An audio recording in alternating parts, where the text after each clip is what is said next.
mind was the miracle of how, because in the Bible you never really figure out the conflict of how Mary gets over this finger pointing at her about her coming with a baby and she's not married.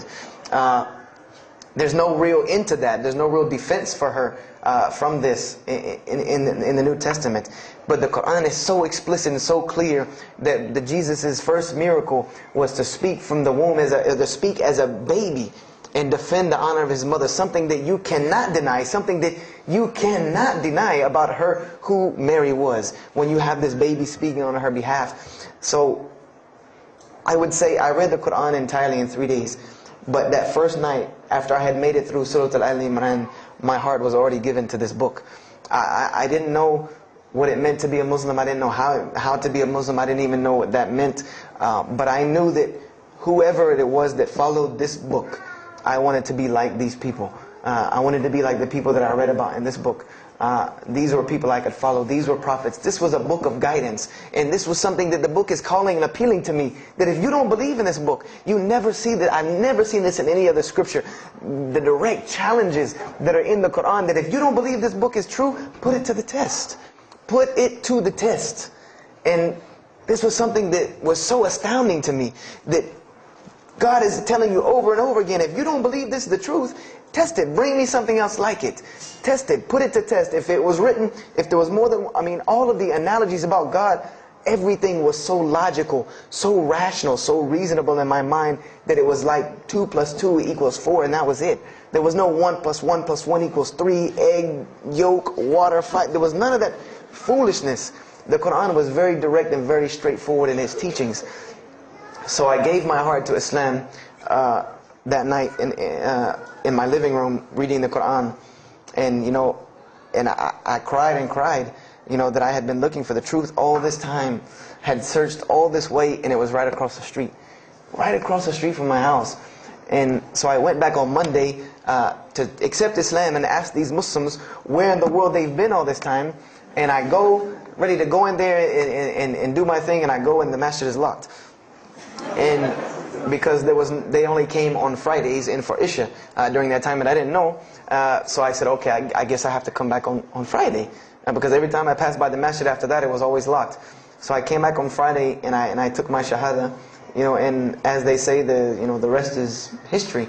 But I don't travel around the world, and this was in December of 1998.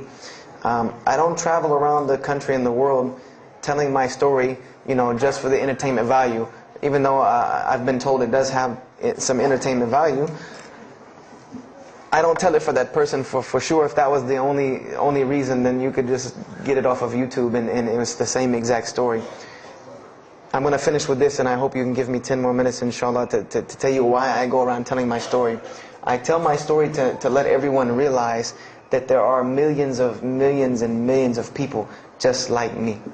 Just like me in 1998, searching for the truth, can't find a way out. There are millions of people. There are probably millions of people in California, hundreds and thousands, if not millions, right here in in Orange County and Los Angeles in the Southern California area, that want to know the truth, that are tired of hearing the same garbage preached to them over and over again, tired of this shaitan box telling them the same thing over and over again, tired of the world being in the condition that it's in, tired of their life being in the condition it's in. And we as Muslims have the solution to every single one of their problems.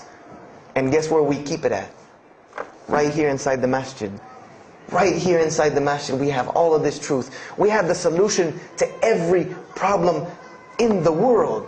You want to solve the world hunger? The problem of world hunger? Islam has the problem. You want to solve the problem of world poverty? Islam has the answer. You want to fix the economic situation of this country? Islam could fix it tomorrow.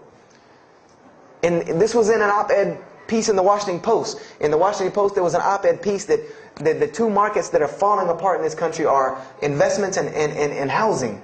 And there are two people in this market that while the rest are bottoming it out, this market is steadily climbing. It's not getting rich overnight like people want to, but it is continually going up, and that is Islamic financing and Islamic housing markets. These two things are so steady and so strong that economists in DC are trying to figure out how they can take some of these Islamic principles, from these investing and housing firms, and plug them into this system to give it some stability, because they realize that you won't get rich overnight in the Islamic system, but it will be stable.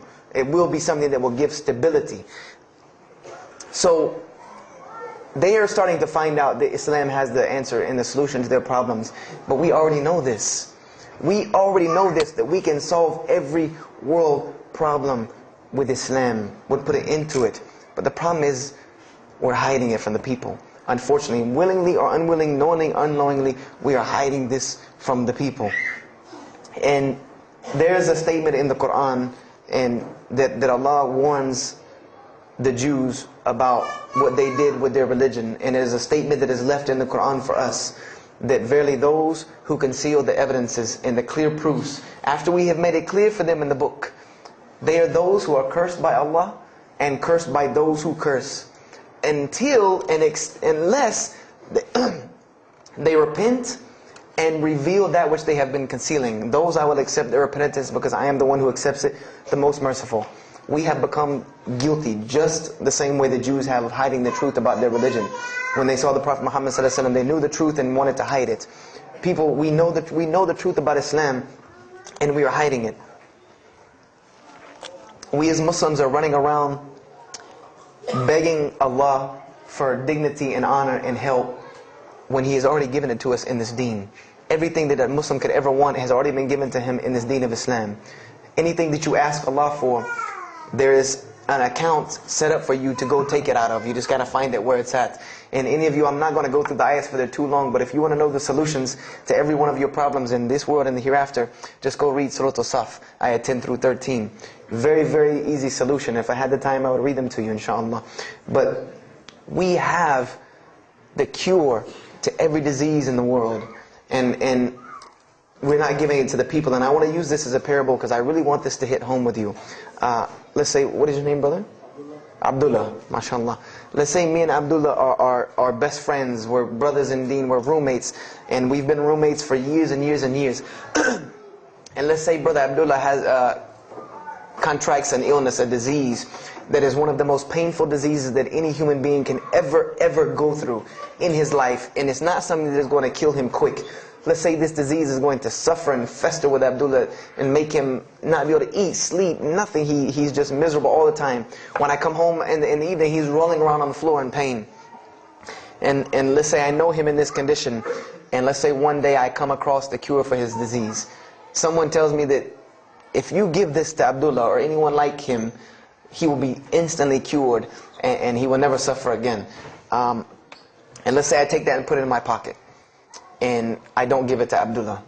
Why? Why don't you give it to Abdullah? Well, number one, I'm way too busy. I have 2 jobs, going to school, I have a long commute back and forth, I gotta drive up and down the 405 every day.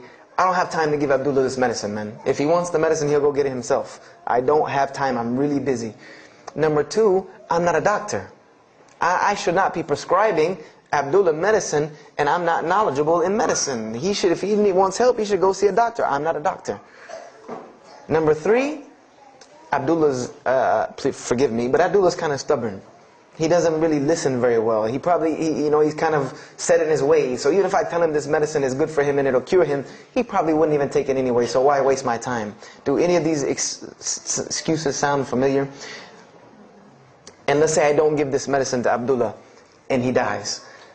And let's say he dies the most painful death that you can ever imagine. I want to ask you a kind of rhetorical question. I want to ask you kind of a rhetorical question. Do you think on the day of judgment that Allah is going to call me and Abdullah up and ask him about this incident between me and him because I've oppressed him? I have oppressed him. I've allowed him to suffer knowing that I could ease his suffering. I'm sure Allah is going to ask us about this. But the beauty about Islam is that if Abdullah was a good Muslim, bore this disease patiently and died, he dies as a shaheed, inshaAllah. And on the day of judgment, this is how beautiful Islam is, that he could very well come before and Allah ask us about this, and brother Abdullah say, you know what? Allah, I forgive him. So you forgive him. This is the beauty of our religion. And Allah will forgive me. But the disease I want to tell you about is the disease that every single non-Muslim walks around with every single day, and they don't even know it. It has no real physical symptoms, and that's the disease of shirk, the disease of being jahl, being ignorant about Allah subhanahu wa ta'ala. Allah gives them life, and they worship someone else. Allah feeds them, and they thank someone else. He created them and fashioned them in the womb of their mother and knows them better than they know themselves. And they have no idea who He is. They don't even know who He is. If that doesn't pain your heart to see a person in this condition, then for sure the hearts have become hardened. Because when I see non-Muslims, especially when I sit in places like airports, I see this disease. I see it on them. I see them walking around with it. And there's so many of them passing me, I think to myself, there's no way I could talk to all of them. There's nothing I can do. And this disease is something that not only is not going to show up as a physical symptom, and is going to leave them ignorant about Allah subhanahu wa ta'ala, but when the day they die, they will die the most physically painful death that anyone can ever suffer. The Rasulullah ﷺ said that when the angel of death comes to the disbeliever, it doesn't come kindly. He yanks the soul through the nose, and it's as if his flesh is torn from his bones. It's as if they take Brother Abdullah and turn him upside down and stuff him in a human paper shredder. This is the death that is waiting for those who do not know Allah subhanahu wa ta'ala. And you know the unfortunate thing? That while you've been sitting here listening to me, thousands of people have died. Thousands of people have lost their life not knowing Allah while I'm talking to you right now. People in this city have lost their life, and there's nothing we can do about them. They're gone. It's too late for them. We can't save them even if we want to. And that's a deplorable, deplorable, sad, sad fact that we can't save them. But there are many, many, many, many who we can save.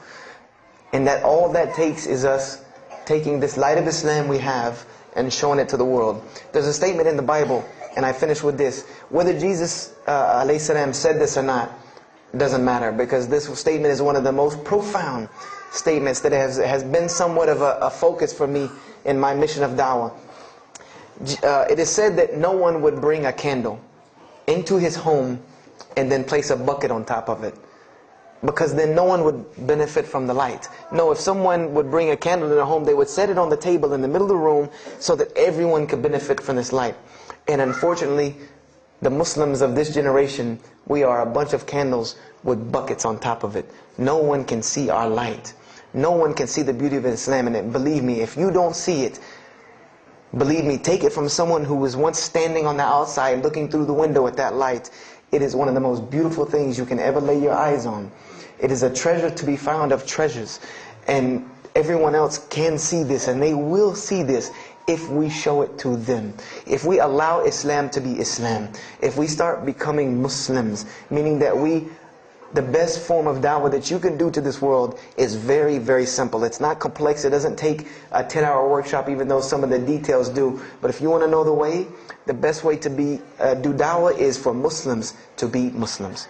That's it. Study our history. Study the history of Islam. Why was the world conquered by Islam? Not through military campaigns and wars, but through Muslims being Muslims. The most populated Muslim country, Indonesia, was because of Muslims being Muslims. A few Muslims deciding to get up off their behinds and go to another country and live their life as Muslims, not shaving off their deen to be pleasing to those people, but being Muslims. And when the people asked them and inquired, what is it about you backwards Arabs that we've heard all these crazy things about? Now you come out of the desert with pristine moral and character, and you have better ethics and morals than we do. What is it that's happened to you people? And their answer was, La ilaha illallah, Muhammad Rasulullah. That we believe in Allah and He has sent us a man named Muhammad, and we emulate his lifestyle. That's why we're like this. This is what conquered the world for Islam. This is what conquered people's hearts for Islam. Was the truth and the beauty of it, and its simplicity of its message. This is what brought me, and this is what the world needs. With all of this foolishness going on in the world, this is what it needs, the simplicity of Islam, whether they want to hear it or not. They know it in the bottom of their heart. When you show them the truth, even if they turn away from it, they know it's the right thing. They know it's the truth. And on the day of judgment, you can stand before Allah subhanahu wa ta'ala, having washed your hands and saying that I did my job. And I finished just one more thing. I finished with this. If you don't believe this is important, if you don't believe this is one of the most important things you can do as a Muslim, then the last statement of Prophet Muhammad ﷺ to the Muslims as a whole, he gave his farewell sermon. And we know that what his farewell sermon was a summary or a synopsis of what Islam is and its general principles. And he knew this was the last thing he was going to say to the Muslims as a whole. And how did he end this sermon?